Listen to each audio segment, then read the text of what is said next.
Good evening and welcome to Primetime News on TV1. I'm Jamal Ratnayake for the Newsfirst team. Now you see a question behind me. What will happen tomorrow?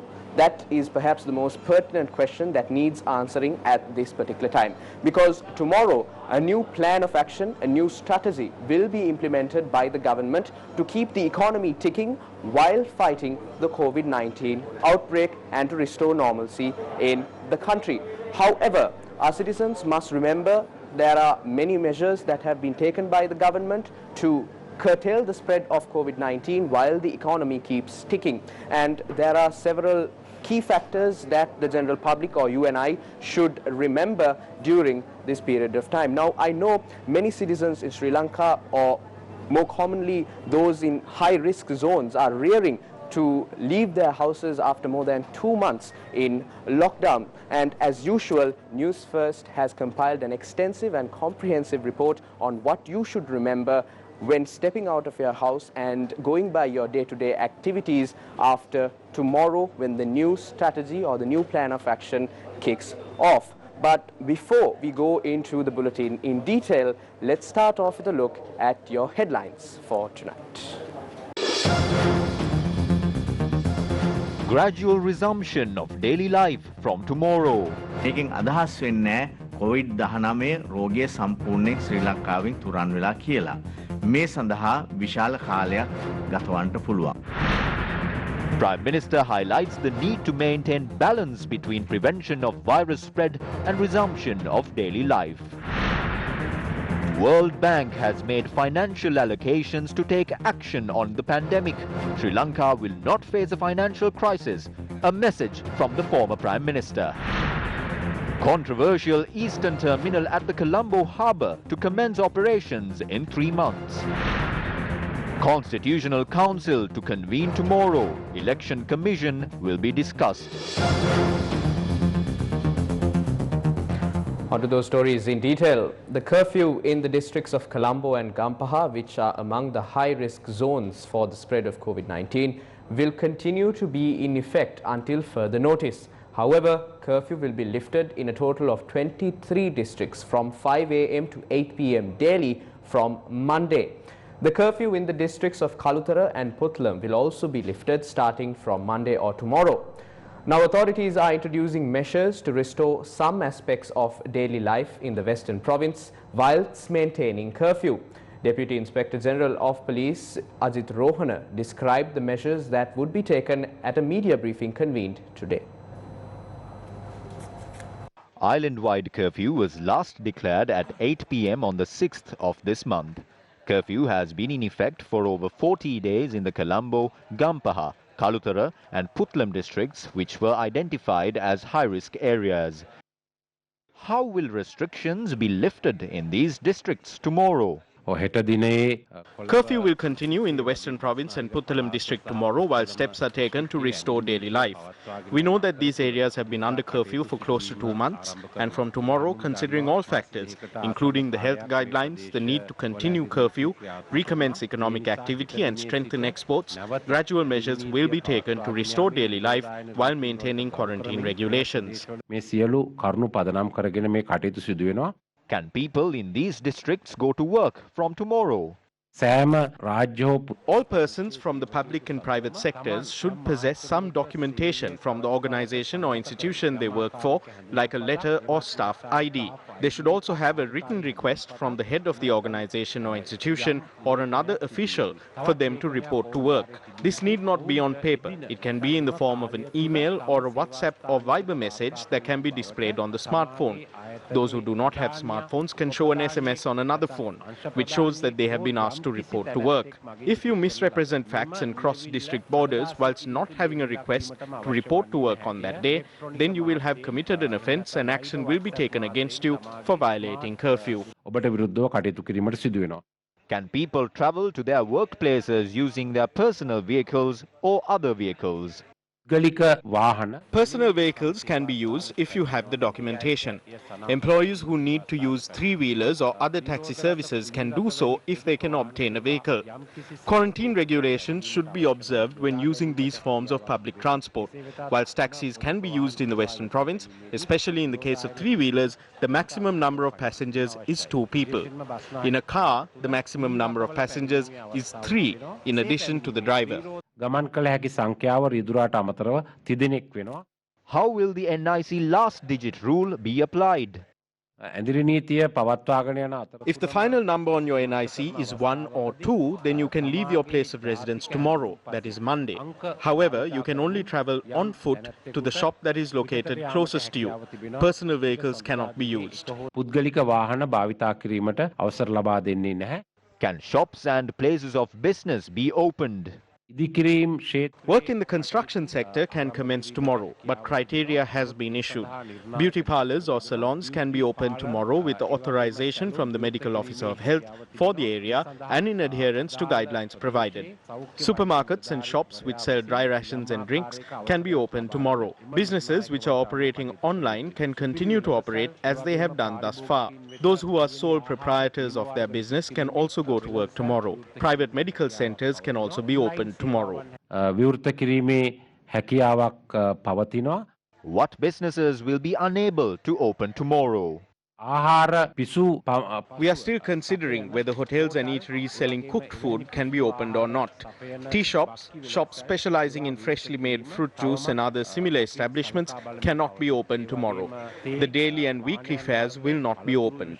Gyms, fitness and wellness centers cannot be opened tomorrow either.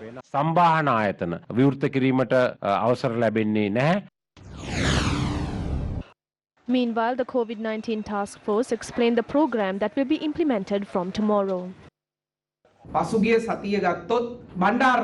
During the last week, no new cases were reported in the high-risk zone of Bandaranayakapura. No new patients were found in Suduvella and the surrounding areas. Besides the cases that have been reported from the Valisura Navy camp and those connected to them, there were no new patients identified from the community. It is based on these statistics that the government decided to restart the economy of the country gradually and take steps to raise our economy again and open up the country tomorrow. So therefore, we respectfully request all of you not to travel for non-essential purposes and to stay indoors as much as possible. You must ensure your own safety. විශේෂයෙන්ම ඔබේ ආරක්ෂාව ඔබ සලසාගත යුතුයි. ශ්‍රී ලංකාවේ ජනතාව පසුගිය Citizens of Sri Lanka made many sacrifices during the past few months to rid the country of the COVID-19 virus. When the new week begins tomorrow, the objective of everyone should be to continue to protect yourself from COVID-19. We kindly request everyone to support the Sri Lanka Police, the Tri-Forces and the Civil Defence Forces to fulfill their duties. කාරුණික ඉල්ලා සිටිනු ලබනවා. මේ ලිහිල් කිරීම While the travel restrictions will be relaxed from tomorrow, the measures to control the spread of COVID-19 should continue to be maintained. This does not mean that COVID-19 is no longer a threat in Sri Lanka. Doing this might take a long time. The various measures that we implemented in the past 2 to 3 months and the changes in our lifestyles, we might continue to discover patients. The Health Ministry will take the necessary measures to respond to such situations. If you have a cough, fever or any respiratory ailment, please seek medical attention from a hospital. You can enter the system by calling 1390 or you can also call 1999. මේ අපගේ පද්ධතියට ප්‍රවේශ වන්න. Although plans are in place gradually restore normalcy in the country starting tomorrow, the Ministry of Passenger Transport Management said that public transportation will not return to normalcy for a period of 2 weeks. According to a release issued by the Ministry of Passenger Transport Management, this decision has been taken following the instructions given by the Director General of Health Services, Dr. Ranil Wickremesinghe. Thereby, trains and SLTB buses will only transport private and public sector employees who will be travelling for essential services as planned before. We are not hoping to provide services of trains and SLTB buses for public transportation. We will do so when the situation returns to normalcy. I will hold discussions with the relevant authorities and take action. We will try to obtain permission to at least transport passengers in line with the number of seats in the bus. Meanwhile, Railway Engine Drivers Association expressed their views regarding the existing problems at a press conference today. There are a number of problems that had arisen, especially regarding the number of trains used. The ability to reserve train seats has been limited. The Department of Railways has deployed 10 trains in the morning hours and 10 trains in the evening hours. Usually, there are about 400 trains deployed island-wide. Now the number of trains is below 10. If we are getting ready to transport every passenger coming to Colombo, this number of trains is not enough. I must note that if there is a problem because of this issue, the transport and railway authorities must be held responsible.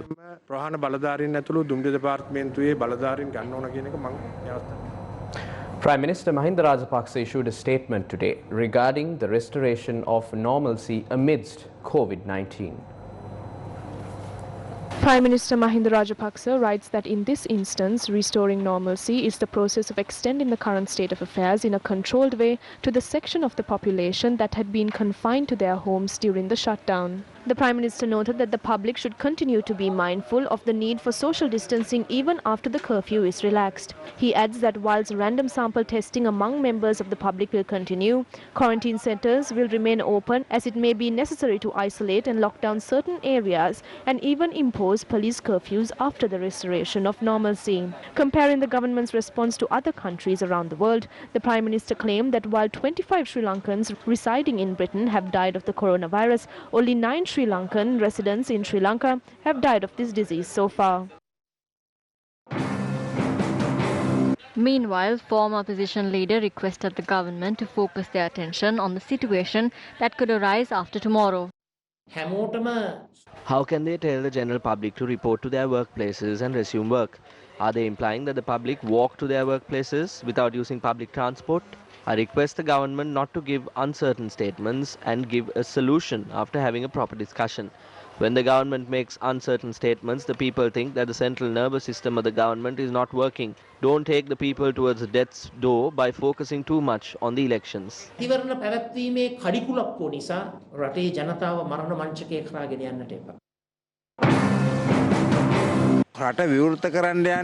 They are trying to reopen the country at a time where the country is at the peak of its suffering. Yes, it is true that we need to open the country, but they are trying to open the country not thinking about its economy or the entrepreneurship, but to form the necessary background for the election at least by the 15th. All steps taken by the government in line with the lockdown has failed. There's a huge lapse in the management. The economic management has also been a huge problem at the moment. People are finding it extremely difficult to earn a living. Advice from medical experts should be sought. But I have to note that the reopening of the economy is a must. Another 61 COVID-19 patients have recovered from the viral infection, bringing the total number of recoveries in Sri Lanka to 321. A total of 856 cases of COVID-19 were reported in the country, while 526 of them continue to receive treatment. 476 people who completed their quarantine period at quarantine centres located in the Jaffna, Kilinochchi and Mullaitivu districts returned home today. These people were residents of Bandaranayake Mawatha and Matugama. Meanwhile, 55 patients being treated for COVID-19 at the Kandakadu Base Hospital were discharged today after they made a full recovery. Former parliamentarian of the JVP, Sunil Hondo, lodged a complaint at the National Elections Commission today against an action of the Prime Minister. According to his complaint, the Prime Minister had gotten approval for a cabinet paper violating the Elections Commission Gazette dated the 6th of March. The complaint states that the Prime Minister had gotten approval for a cabinet paper. The Speaker, Ministers, the Opposition Leader and State Ministers and those holding similar positions to use their official vehicles and official residences for election propaganda activities. The complaint notes that this was done in violation of the Extraordinary Gazette 2165/70 dated on the 6th of March 2020. The cabinet is like a rent-a-car sale. We would like to ask as to if the cabinet is a car sale that issues cars to ministers. If that is the case, we will have to make a decision that the cabinet is a place that sells cars. We know that state ministers no longer exist. In reality, a state minister is not a minister. According to the elections law in the country, only a minister continues to hold onto his position. How can you give all of them not only a vehicle, but a driver and fuel allowances? On one hand, the government is lamenting that they do not have money to function, and they have requested for a part of the wages of state sector employees as they cannot pay the salaries for the month of May. They are begging. On the other hand, they are also allowing state ministers to continue to use their official residences and vehicles. This is clearly a violation of elections laws, and not only that, they are blatantly undermining the countless sacrifices made by state sector employees and the general public of the country. The government is asking the general public to come to work from the 11th, but the Minister of Transport is saying that although state sector employees have been called to work, they will not be given public transport facilities. So they are asking state sector employees to find their own way to work. These workers have to find some way and come to work. But they are giving ministers a vehicle for their election campaigns. They are also giving them fuel concession. They are giving vehicles that should be given out for a rent of about 200,000 to 300,000 for a sum of only 100,000. We would like to ask the people of the country, is this fair?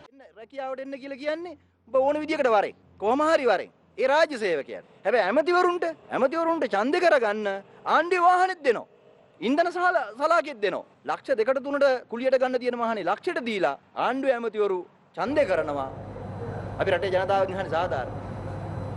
The Constitutional Council will convene tomorrow. Will the impending constitutional crisis be on the agenda? What will be the focus of the discussions? Newsfirst's Shalan Benedict spoke to a member of the Constitutional Council, Attorney at Law Ahmed Javed Yusuf. Is there a special reason why the Constitutional Council is convening tomorrow? Is it mainly or solely or pivotally to discuss about the issues surrounding the Elections Commission and the election, because that is one of the most important problems right now in the country? I must say that the Constitutional Council also, when it meets, maintains all these, social distancing rules, right, health rules and all that. But definitely we will discuss issues which the Election Commission is grappling with. But it is unlikely that we will go beyond that and discuss elections per se, because that is the remit of the Election Commission. But larger issues which may be helpful to the Election Commission itself are bound to be discussed, and all the members of the Commission, as you know, one of the great things about the Constitutional Council, there is wide representation. You have the Prime Minister, the leader of the opposition, members of the other parties, civil society. So people will bring up issues which are of concern to them, right, and where we can discuss and in some way help to resolve, we will, but stopping short of actually dictating or telling the Election Commission what to do, because that is not our function, and it should not be, because then again you are impinging on the independence of the Commission. So exactly how do you plan on helping the Elections Commission resolve these issues? Well, it depends on what the issues that come up, and it depends on how the discussion evolves. It's difficult for me to say what, because it's difficult to predict because there will be a free exchange of views. That has been actually one of the, during the time I have been there, I'm very happy to notice the culture that has of discussion, cordial discussion, despite us having difference of opinions on various issues at different times. Those issues, those opinions have been expressed without any fear or favor, right, but ultimately all of them, the entire Constitutional Council, is able to come together and arrive at a unanimous decision. So as far as the issue of the election goes and the Elections Commission, now the Elections Commission has from time and time again sought the advice of the Attorney General. They've also written to the President asking him to invoke his powers under the Constitution and get an opinion from the Supreme Court regarding this issue. But specifically speaking regarding the date of the issue, what are the available avenues for the for the Constitutional Council to help the Elections Commission, the government, the President to resolve this matter? With regard to the election date? With regard to the date.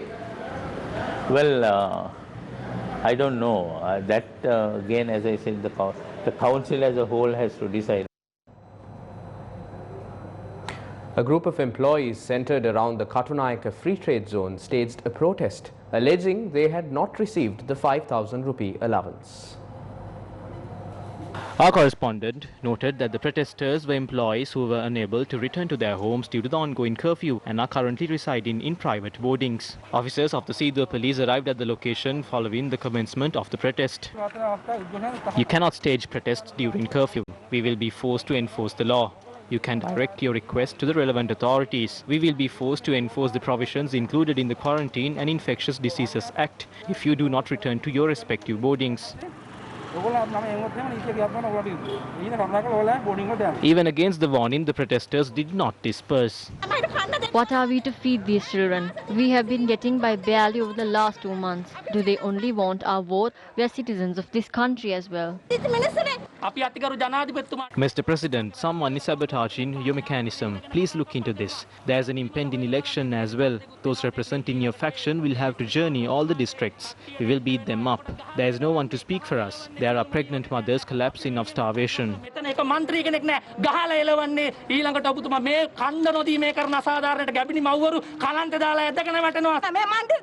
What is this political representative saying? He says we can't eat after pawning our jewelry. We tried to contact the Grama Seva officer over the phone many times, but he asked us to get the allowance from those who promised it.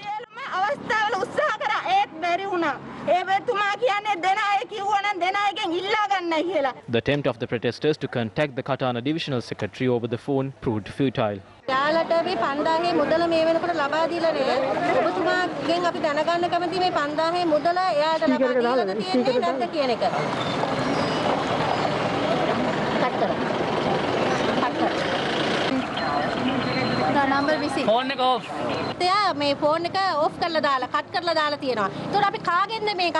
Subsequently, the protesters were able to contact the Grama Niladhari in charge of the relevant ward. However, he too did not offer a favourable response. After several failed attempts, the protesters decided to continue their demonstration by sitting on the road, prompting police officers to arrive at the scene yet again. The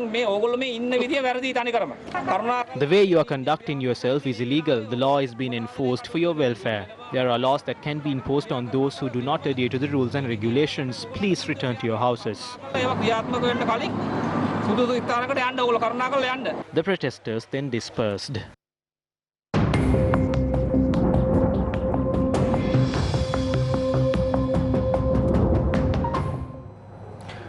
We now direct your attention towards the weather prevailing over the island at present.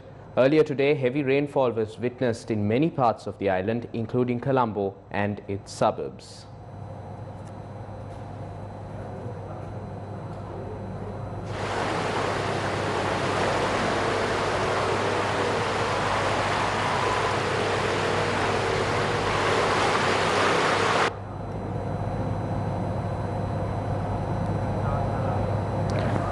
Now, according to the Department of Meteorology issuing a warning for severe lightning and heavy rain, thunder showers accompanied by severe lightning are likely to occur at several places in the Uva, Central, Sabaragamuwa, North Central and Northwestern provinces and in Galle, Matara, Mena and Vaunia districts in the evening or at night.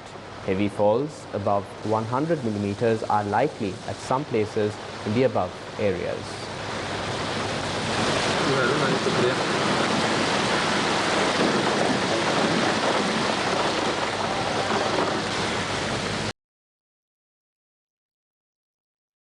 We as a network have never shied away from criticizing those in power. We have at times highlighted certain statements made by former Prime Minister Ranil Wickremesinghe, the leader of the United National Party as well. But when responsible statements are made, credit should be given to those statements, and we, in that spirit, bring this following statement to you made by former Prime Minister Ranil Wickremesinghe, the leader of the United National Party.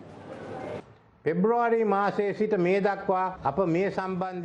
were the steps taken in this regard since the month of February? It is the duty of the Minister of Health to inform the general public regarding all of these details. There should be transparency in all of these activities. This is a problem regarding the lives of the people. We cannot allow anyone to play with the lives of the people.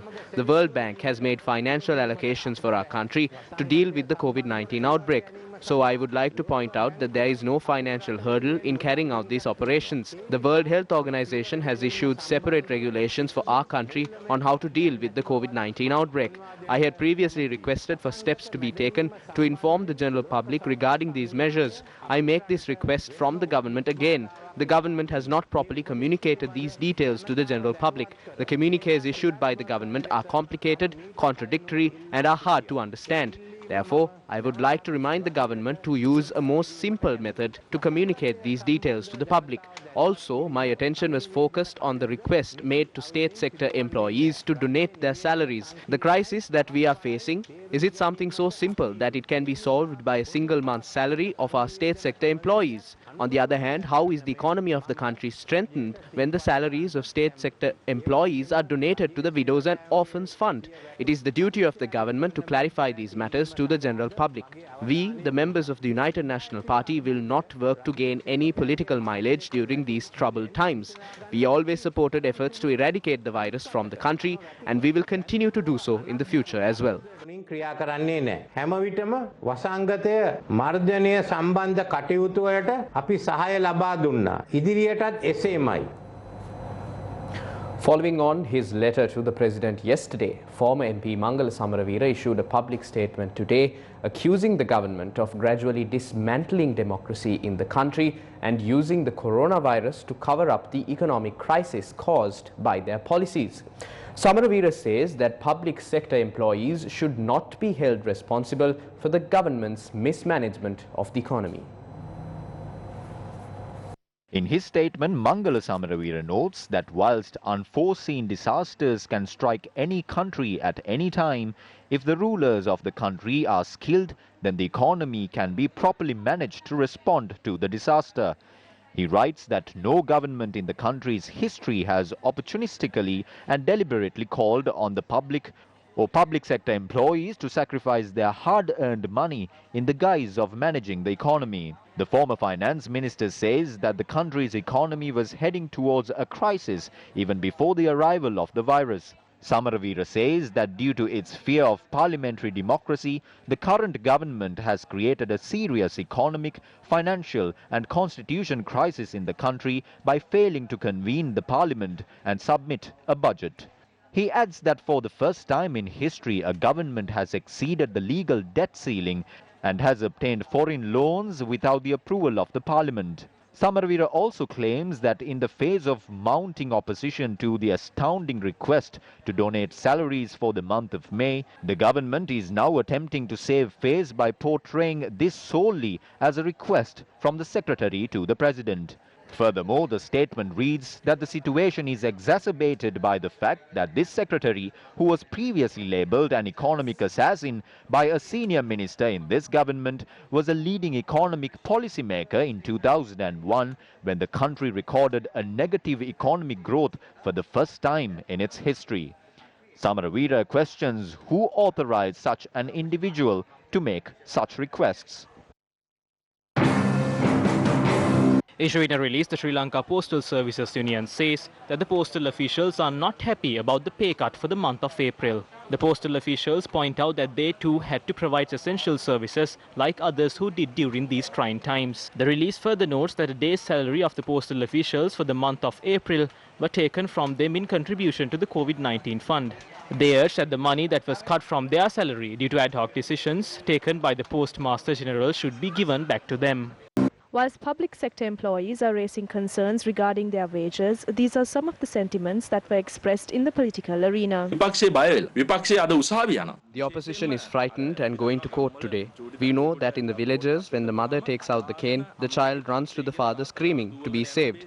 Just like the child runs to the mother or father out of fear, the opposition is running to the Supreme Court. Since the opposition is divided, lacks organizational capacity and is unable to win any of the upcoming elections, the opposition is shamelessly attempting to postpone elections. It is only the ministers and the MPs in the government that are talking about an election. In truth, the people in this country do not want an election right now.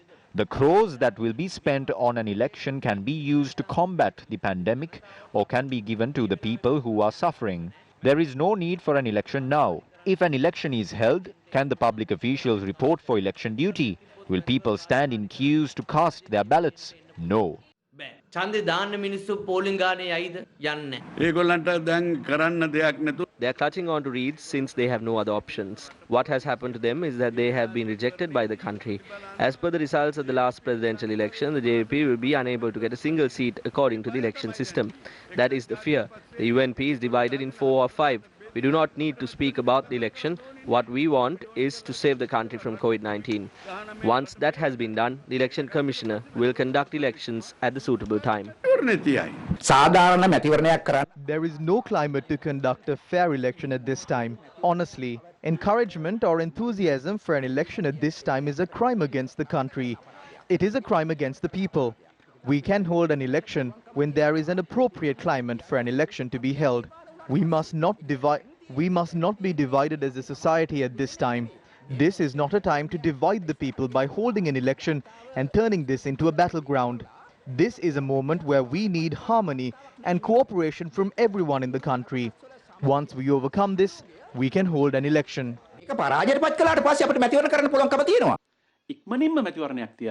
An election must be held swiftly, and the party selected by the people should form a government. They should be given the opportunity to govern. But in order to do this, a free and fair election must be conducted under Article 103 of the Constitution. How can an election be conducted when curfew is being imposed at night and the people's freedoms and right to assembly have been taken away? First, carry out the duty to save the people's lives. The priority is the people's health and well-being.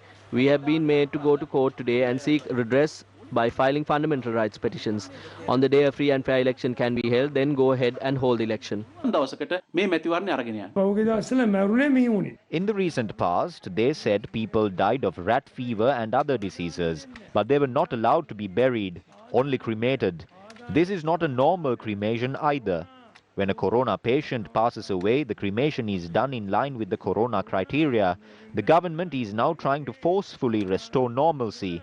They say it is to rebuild the economy. The economy cannot be rebuilt this way, and the government lacks the vision to rebuild the economy. But in order to hold the election, they are trying to show the people that normalcy has been restored and that there is no corona, and even if there is corona, it will be covered up. There are now problems with the reports, but they are trying to show the people that normalcy has been restored in order to hold an election. Those MPs who claim that information is being covered up should first come before the country and say what they have done to combat corona. Now they are going to court to try to stop an election from being held. But no matter what they do, an election will be held someday in this country. On the day the election is held, they will be defeated. It is the responsibility of the Election Commission to hold discussions with health authorities and make a fair decision on the election. If this happens, then the day is not far away where the people who are now blaming the opposition will start blaming representatives of the Election Commission. A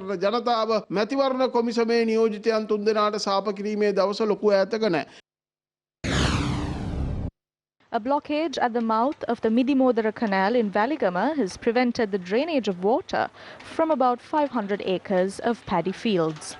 Local farmers say that authorities have failed to respond to their complaints for over a fortnight, adding they have not been consulted in any steps that have been taken. They do it however they want it done. Water used to drain perfectly, but it is not the case anymore. The seed paddy has taken root inside our homes. In a week we won't be able to sow the seed paddy and we'll have to purchase it again. These days it is hard to get by. It is very difficult for us to purchase seed paddy. Eventually, the farmers intervened themselves to remove the sand deposits which had blocked the mouth of the canal.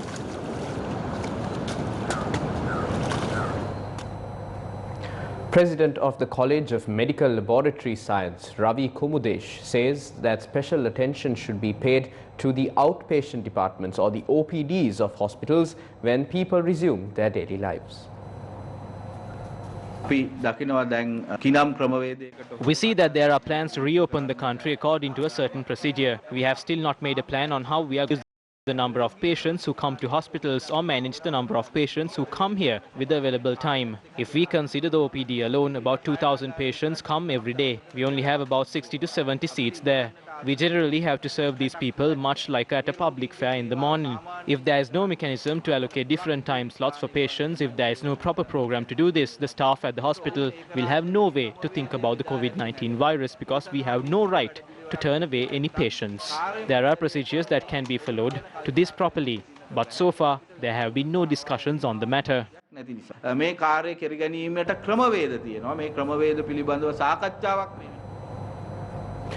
Chairman of the Ports Authority, retired Major General Daya Ratnayaka, says that those who fail to clear their containers from the container terminals at the Colombo port during the grace period announced by the authority will have to pay demurrage charges. However, he added these will be considered on a case-by-case basis. Sir, the Ports Authority has been described as an essential service, and of course it is an essential service. How have the activities been of the Ports Authority during this time where curfew is imposed in the country and we're in a situation of emergency? I'm very happy to say that from the right beginning to date, we have been functioning 24/7, and this has become a center of activity.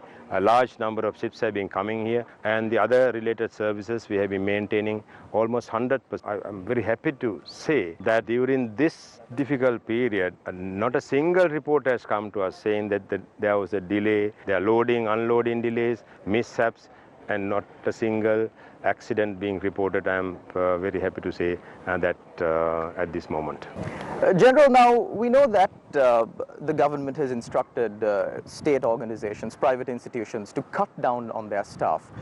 How has the percentage of workers reporting to work been? So we have about 10,000 staff directly working in the port, Colombo port and other ports. Presently, we have basically about 1,500 to 2,500. That is a workforce we have been maintaining depending on the requirement.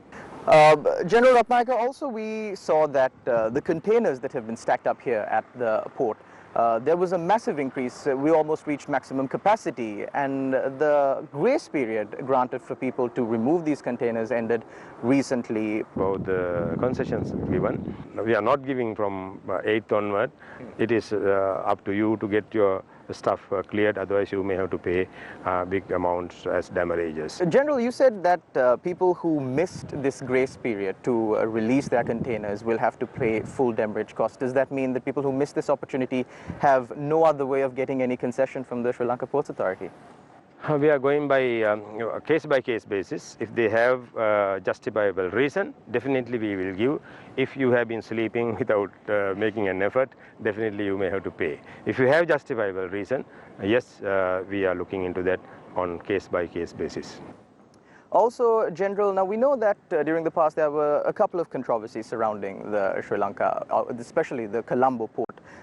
Specifically the East Terminal. There was a memorandum of understanding that was signed with Japan and India to jointly develop this port. What's the progress of that? Yeah, it's quite unfortunate. During the last 5 years, we have not been able to develop this Eastern Terminal or Western Terminal or passenger terminal. Eastern Terminal, 40% of the terminal being constructed. That part can be operationalized, not been done for last once again 5 years. So what we are doing now, within next 2-3 months, this Eastern Terminal, or the 40% of this terminal which is completed, will be operationalized. We have already ordered, cranes are coming end of next month. Within about another 3 months, we will operationalize the Eastern Terminal. And the Western Terminal development project, you have to study, you have to plan on all that. That has not been done again. Within next 3 to 6 months, we will finalize all those plans and we will bring it up to the tender level. So within this year, we will be able to finalize that as well. General, the operationalization of the East Terminal, the 40% that has already been completed, is this done jointly or is it an effort solely by Sri Lanka? Yeah, it is solely by Sri Lankan. It is our containers, our terminal.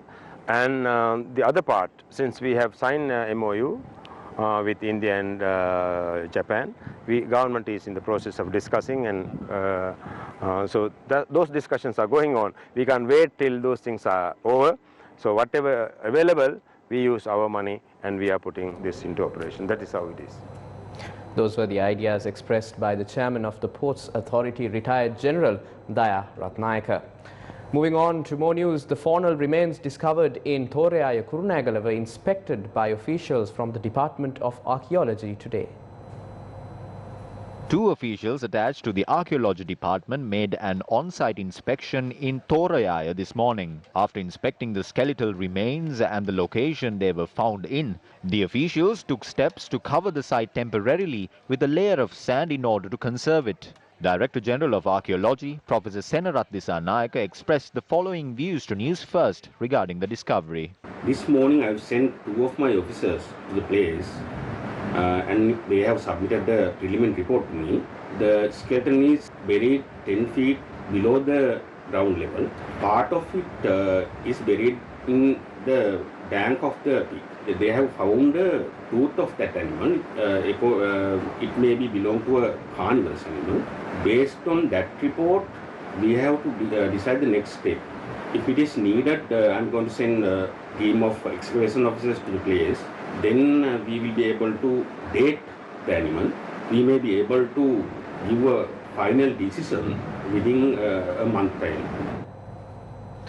2 brothers aged 6 and 3 have drowned after falling into an unguarded well in Samanture, Ampara. Investigations have revealed that the 2 boys had gone to the well located about 150 meters from their home last evening. Whilst area residents have recovered the children from the well and taken them to the Samanture base hospital, it was too late to save their lives. The boys' father is employed overseas and their mother was preparing food in the kitchen at their home when the tragedy occurred. Our reporters say this well has been dug only a few days ago by an individual who was preparing to build a house there. W.A. Premadasa is a successful farmer in Adhikarigoda, Kalutara. Even at the age of 80, this determined soul is intending to not give up anytime soon. W.A. Premadasa began farming at a very young age and continues to till his farmlands proudly. Without being idle during this pandemic, he instead sowed 8 acres of his paddy fields. A group of youth in the area had assisted him and set an example for the nation. An old canal carrying water to the land was cleared up and this barren land was converted into farmland. I am 80 years old. Our time is up. It's time the young people take over this. There's a lot of youth here right now.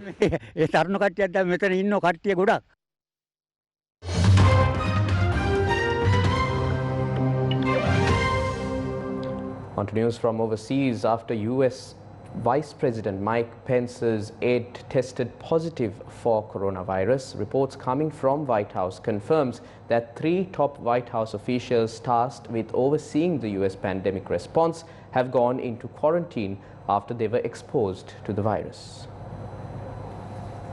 3 members of the White House Coronavirus Task Force have placed themselves in self-quarantine after coming to contact with a staffer at the White House who tested positive for COVID-19. Dr. Anthony Fauci, the director of the National Institute of Allergy and Infectious Diseases, Dr. Robert Redfield, director of the Centers for Disease Control and Prevention, and the Commissioner of the Food and Drug Administration, Stephen Hahn, who have directed themselves to self-quarantine, are all expected to work remotely due to potential exposure to COVID-19. Fauci's institute said that he has tested negative for COVID-19 and will continue to be tested regularly.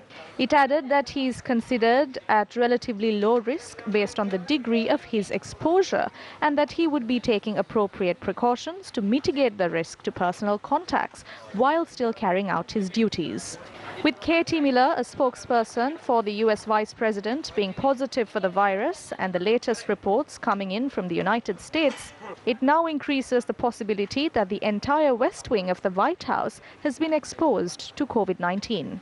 The White House recently started testing staffers every day after a personal valet to the president tested positive for COVID-19 on Thursday. Drawing your attention towards the global COVID-19 update, the number of confirmed coronavirus cases worldwide has surged past 4 million as some of the hardest hit countries prepare to phase out drastic measures despite lingering fears about a second wave of infections. More than 80,000 people have now died, and the United States has 1.2 million confirmed cases, both by far the highest in the world. Nearly 190,000 people were tested for the coronavirus in New York City over the past 2 weeks. Many states introduced lockdown measures in March, but have now lifted restrictions, allowing people to return to work. South Korean President Moon Jae-in warned of a second wave of the epidemic later this year, saying the recent cluster underscored the risk that the virus which causes COVID-19 can spread widely again at any time. He said, quote-unquote, "It's not over until it's over." While keeping enhanced alertness till the end, we must never lower our guard regarding epidemic prevention. South Korea reported 34 new coronavirus cases, the highest daily number in a month, after a small outbreak emerged around a slew of nightclubs that a confirmed patient had visited. UK Prime Minister Boris Johnson is expected to launch a COVID-19 alert system. The system will rank the threat level from the coronavirus on a scale of 1 to 5 and be adjusted according to data. Meanwhile, the UK Department of Health and Social Care has confirmed 50,000 coronavirus test samples were sent to the US earlier this week. Russia confirmed 11,012 new coronavirus infections, bringing the country's official number of cases to 209,688. Russian coronavirus cases overtook French and German infections this week to become the 5th highest in the world. Meanwhile, emergency officials said today one person died after a fire broke out in a hospital treating coronavirus patients in northern Moscow, forcing an evacuation. French health officials said that 80 deaths from the new coronavirus were reported, the lowest figure recorded over 24 hours since early April. The figures for those in intensive care also fell, with 38 people admitted for critical care. The death toll in France now stands at 26,310, one of Europe's highest. France is due to begin relaxing confinement restrictions tomorrow, imposed 8 weeks ago, with health authorities now noticing much reduced pressure on intensive care services compared to the height of the crisis. A mother is your first friend, your best friend, and your forever friend.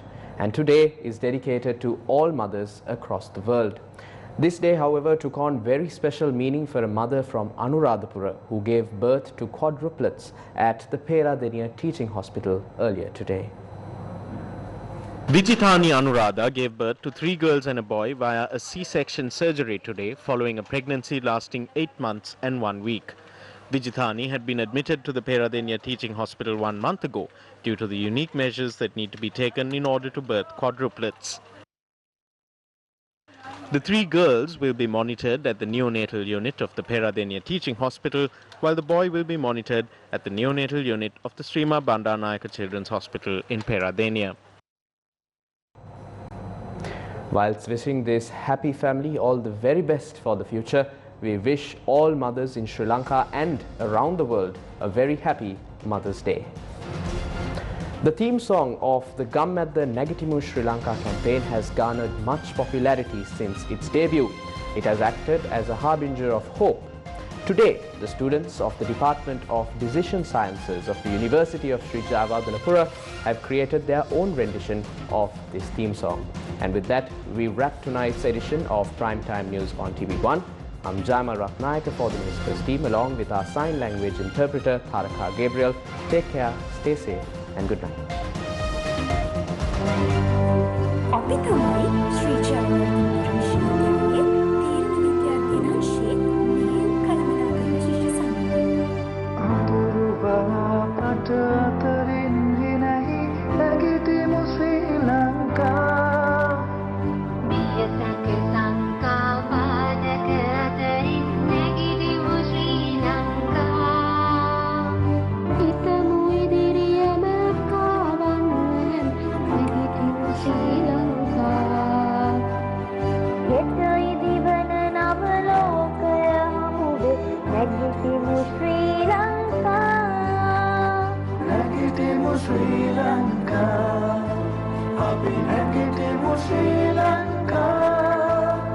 මුළු ලෝකයක් දණින් වැටලා ඉන්න මේ වෙලාවේ අපිට පුළුවන් නම් සහයෝගයෙන් ශක්තිමත්ව ජීවත් වෙන්න.